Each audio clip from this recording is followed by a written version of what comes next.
Hello friends, मैं अनुपम आप सभी का मेरे चैनल पे बहुत बहुत स्वागत है। आज हम इस वीडियो में नमकीन बनाएंगे। जैसी बाज़ार में नमकीन मिलती है वही नमकीन आज हम घर पे बनाएंगे। एकदम क्रिस्पी और करारी नमकीन। आप इसको स्टोर करके भी रख सकते हैं। चलिए बनाते हैं। दोस्तों, रेसिपी शुरू करने से पहले आपसे एक छोटी सी रिक्वेस्ट करना चाहूँगी। अगर आपको मेरे वीडियोज़ हेल्पफुल लग रहा है और अब तक सब्सक्राइब नहीं किया तो प्लीज़ सब्सक्राइब कर लीजिए और बेल आइकन ज़रूर क्लिक कीजिए, जिससे आपको नई वीडियो की नोटिफिकेशन मिलती रहे।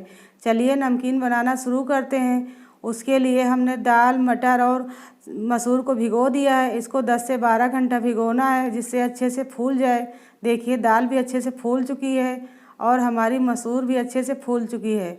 अब हम मटर देख लेते हैं। देखिए मटर भी अच्छे से फूल चुके हैं। अच्छा फूलेगा तभी क्रिस्पी नमकीन बनेगी। अब हम दाल का पानी निकाल देते हैं छान के। दाल को हमने अच्छे से धो लिया है। सभी का पानी ऐसे ही निकाल देना है। अब हम एक कॉटन का कपड़ा ले लेते हैं और दाल को फैला देते हैं कॉटन के कपड़े पे। आप टॉवल पे भी फैला सकते हैं। इसको पंखे की हवा में ही सुखाना है, बस पानी ही सुखाना है, दाल को नहीं सुखाना है। अब हम मसूर भी फैला देते हैं, जिससे अच्छे से पानी सूख जाए। अब हम मटर भी फैला देते हैं। जब तक ये इनका पानी सूख रहा है तब तक हम दूसरी तैयारी कर लेते हैं। हमने एक बड़े तसले में आधा किलो बेसन ले लिया है। अब हम थोड़ी सी अजवाइन डाल देते हैं क्रश करके। ये सेव बनाने के लिए हमने बेसन लिया है। अब एक छोटी चम्मच नमक ले लेते हैं और 1 टेबल स्पून रिफाइंड ऑयल ले लेते हैं। अब हम सारी चीज़ें अच्छे से मिक्स कर लेते हैं। हाथ से अच्छे से मिक्स करते हुए बेसन में मोयन लगा लेना है, जिससे खस्ता कुरकुरे हमारे सेव बने। दोनों हाथों से मसलते हुए मोयन लगा लेना है। देखिए बेसन में अच्छे से मोयन लग चुका है। अब हम आधा बेसन अलग रख लेते हैं, क्योंकि हम 2 कलर के बेसन के सेव बनाएंगे, इसलिए बेसन को अलग कर लेते हैं। अब हम इसमें ऑरेंज फूड कलर डाल देते हैं। आपको जो भी कलर पसंद हो वो कलर के सेव बना सकते हैं। अब हम पानी डालते हुए अच्छा सा आटा गूँथ लेते हैं। थोड़ा थोड़ा पानी डालते जाना है और आटा को गूँथ लेना है। इसको टाइट नहीं गूँथना, नरम ही गूँथना है। देखिए हमारा आटा गूँथ चुका है। हाथ में चिपके तो तेल लगा लेना है। अब हम तेल लगा के अच्छे से चिकना कर लेते हैं। देखिए हमने चिकना कर लिया। अब हम एक बाउल में रख लेते हैं और हमने जो बेसन बचा के रखा था उसको भी गूँथ लेते हैं। बेसन को तसले में डाल देते हैं। इस बार हम ग्रीन फूड कलर डालेंगे। आपको जो भी कलर पसंद हो वो ऐड कर सकते हैं। अब हम अच्छे से मिक्स कर लेते हैं। थोड़ा थोड़ा पानी डालते हुए आटे को गूँथ लेना है। इसको और नरम गूँथना है, क्योंकि हम इसके पतले से वो बनाएंगे। देखिए हमारा आटा गूँथ चुका है। बेसन बहुत चिपकता है, इसलिए थोड़ा सा तेल लगा लेते हैं। देखिए इतना नरम गूँथना है, तभी से वो आराम से निकलेंगे मशीन से। अब हम इसको एक बाउल में रख लेते हैं और साइड में रख देते हैं। तब तक हम नमकीन का मसाला तैयार कर लेते हैं। उसके लिए हमने सौंफ, काली मिर्च, लौंग, जीरा, अजवाइन और मेथी ले लिया है। अब हम इनको रोस्ट कर लेते हैं। उसके लिए हमने एक पैन ले लिया है।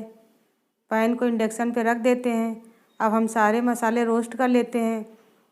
लो मीडियम फ्लेम पे ही रोस्ट करना है, इससे बहुत अच्छा फ्लेवर आता है नमकीन का। देखिए हमारे मसाले रोस्ट हो चुके हैं। अब हम एक प्लेट में ट्रांसफ़र कर लेते हैं और ठंडा होने के लिए रख देते हैं। देखिए मिक्सर जार ले लिया है। मसाले हमारे ठंडे हो चुके हैं। अब हम इनको ग्राइंड कर लेते हैं। थोड़े से मसाले और ऐड कर लेते हैं। थोड़ी सी हींग ऐड कर लेते हैं। 1 छोटी चम्मच आमचूर ले लेते हैं। 1 छोटी चम्मच लाल मिर्च का पाउडर ले लेते हैं। मिर्च अपने टेस्ट अकॉर्डिंग लीजिएगा।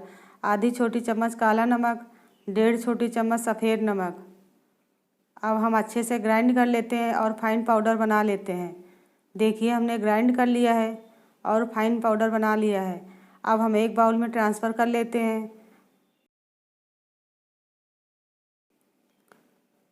देखिए कितना अच्छा पाउडर बन चुका है, कितना अच्छा मसाला लग रहा है। अब हम मसाले को एक साइड रख देते हैं। अब हम अपनी दाल देख लेते हैं। देखिए दाल का पानी पूरा सूख चुका है और दाल भी एकदम सूखी सूखी हो गई है।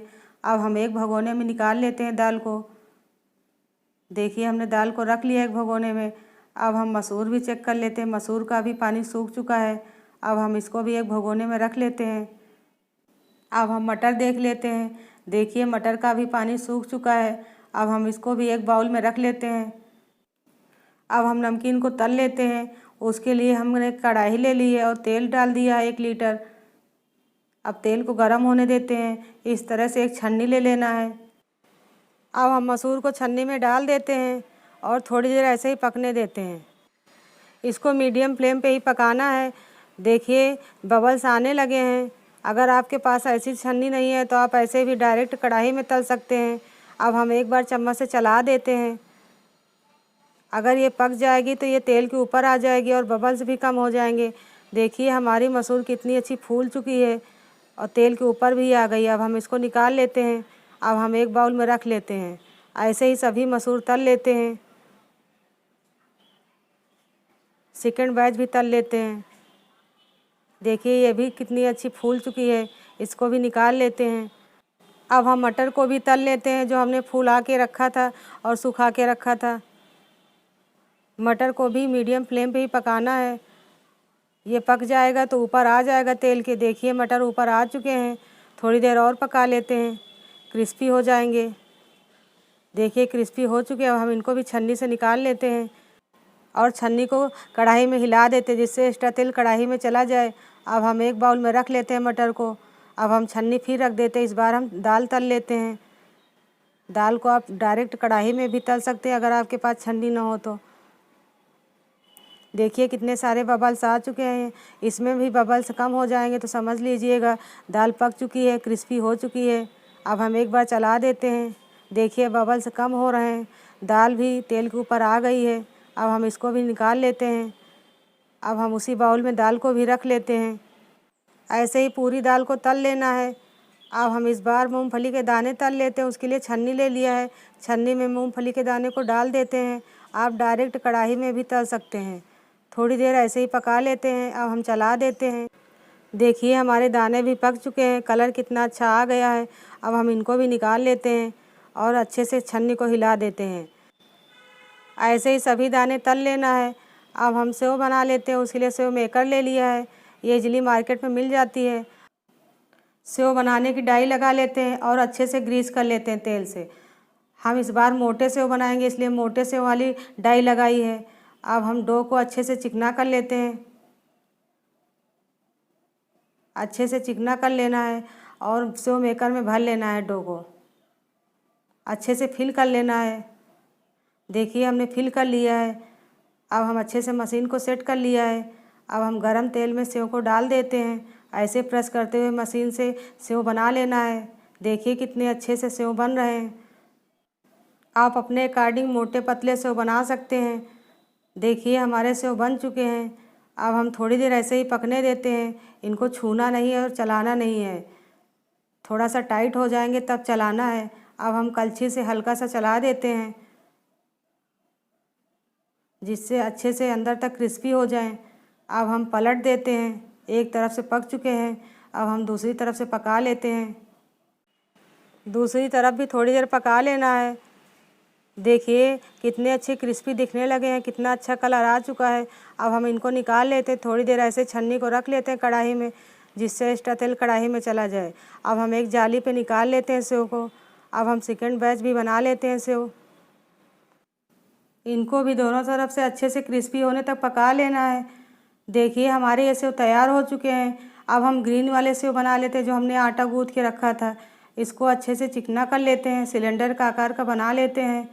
अब हम आटे को अच्छे से मेकर में भर लेते हैं और सेट कर लेते हैं। इस बार हम महीन वाले सेव बनाएंगे, थोड़े पतले बनाएंगे। आप अपने अकॉर्डिंग सेव बना सकते हैं। अब हम अच्छे से सेव डाल देते हैं कढ़ाई में प्रेस करते हुए मशीन को। देखिए कितने अच्छे से सेव बन रहे हैं।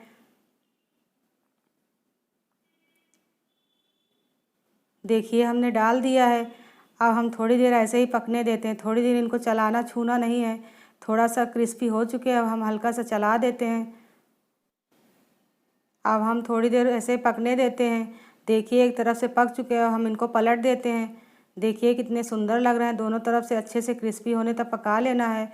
दूसरी तरफ भी अच्छे से पका लेते हैं। देखिए कितना अच्छा कलर आ चुका है, क्रिस्पी भी हो चुके हैं। अब हम इनको एक जाली पे निकाल लेते हैं जिससे एक्स्ट्रा तेल जाली पे चला जाए। अब हम सेकेंड बैच भी बना लेते हैं। इस बार हम पापड़ी जैसे बना लेते हैं। अच्छे से डाल देते हैं कढ़ाई में, थोड़ी देर ऐसे ही पकने देते हैं। थोड़ा सा टाइट हो चुके हैं। अब हम इनको चला देते हैं कलछी से।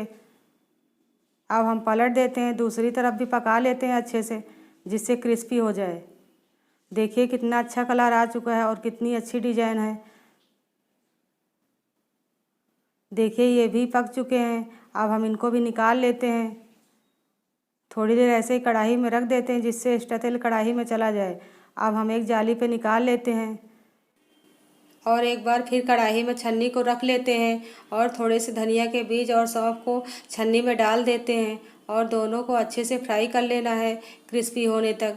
देखिए हल्के से क्रिस्पी हो चुके हैं। अब हम थोड़े से करी पत्ते डाल देते हैं और इनको भी अच्छे से फ्राई कर लेना है क्रिस्पी होने तक। अब हम चम्मच से एक बार चला देते हैं। देखिए अच्छे से क्रिस्पी हो चुके हैं। अब हम निकाल लेते हैं और एक साइड रख लेते हैं। और हमने जो नमकीन बना के तैयार की है सेव, उसको ले लेते हैं और एक बड़े तसले में सारी नमकीन को ऐसे तोड़ लेते हैं। सबसे पहले पापड़ी तोड़ लेते हैं। देखिए कितनी क्रिस्पी बनी है। ऐसे ही सभी पापड़ी को तोड़ लेना है और छोटे छोटे पीसेस कर लेना है। देखिए हमने पापड़ी तोड़ ली है। अब हम ग्रीन वाले सेव भी तोड़ लेते हैं। देखिए कितने क्रिस्पी बने हैं। अच्छे से तोड़ लेना है छोटे छोटे पीसेज में। अब हम ऑरेंज वाले तोड़ लेते हैं सेव। ये भी कितने क्रिस्पी लग रहे हैं और अच्छे से तोड़ लेना है छोटे छोटे पीसेज में। ऐसे ही सभी सेव तोड़ लेते हैं।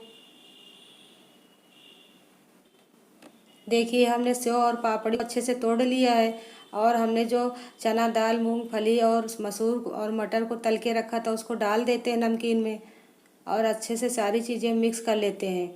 देखिए कितनी क्रिस्पी बनी है नमकीन हमारी और कितनी सुंदर लग रही है ना, एकदम मार्केट जैसी। अब हम जो सौंफ, धनिया और करी पत्ता फ्राई करके रखा था उसको भी डाल देते हैं नमकीन में और जो मसाला बना के तैयार किया था उसको भी डाल देते हैं। मसाले को अपने टेस्ट के अनुसार ही डालना है।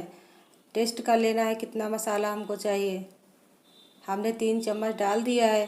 अब हम अच्छे से मिक्स कर लेते हैं नमकीन में। अगर आपको मसाला कम लगे तो और ऐड कर लेना है। देखिए कितनी क्रिस्पी बनी है और कितनी आवाज़ आ रही है इससे। देखिए कितनी सुंदर और कितनी अच्छी लग रही है, एकदम बाजार जैसी लग रही है। आप इसको स्टोर करके भी रख सकते हैं 1-2 महीने के लिए। एयर टाइट डिब्बे में भर के रखना, ये ख़राब नहीं होती है। आपको मेरी ये वीडियो पसंद आई है तो प्लीज़ लाइक कीजिएगा और अपने फैमिली मेम्बर और दोस्तों के साथ शेयर कीजिएगा। एक बार ज़रूर ट्राई कीजिएगा और कमेंट करके ज़रूर बताइएगा कैसी नमकीन बनी है। आपको अपना कीमती समय देने के लिए बहुत बहुत धन्यवाद। मिलते हैं नई वीडियो के साथ, तब तक रखिए अपना ढेर सारा ख्याल।